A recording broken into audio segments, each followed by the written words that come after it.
জাদুকরী club Manchester United. Old ট্রাফোর্ডের যে মাঠের ঘাসে পা ফেলে ডেভিড বেকহাম, রোনালদো আর ওয়েন রুনির মতো ফুটবল তারকারা মাতিয়েছেন পুরো বিশ্বকে, সেই মাঠে প্রশিক্ষণ নিচ্ছে বাংলাদেশের 12 জন খুদে ফুটবলার।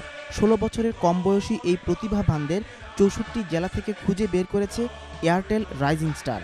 বাছাই করা এই খুদে ফুটবলারদের অনেকেরই হয়তো ঢাকার মাঠে ফুটবল খেলার অভিজ্ঞতা নেই, কিন্তু এয়ারটেল আর ম্যানচেস্টার ইউনাইটেড ক্লাবের কল্যাণে এখন তারা রীতিমতো বিশ্বমানের ফুটবল খেলার কায়দা রপ্ত করছেন।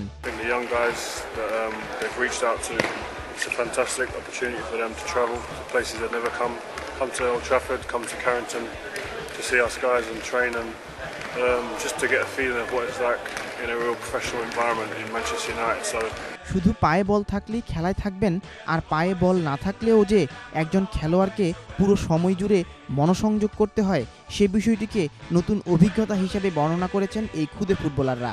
সেই সাথে পায়ের খোঁচায় মাঠে বল ফেলে বলকে নিয়ন্ত্রণ করতে যে শাসন করা মাঠ চাই, এমন খুঁটিনাটি বিষয় শিখেছেন ম্যানচেস্টার ইউনাইটেড ক্লাবের কোচদের কাছে।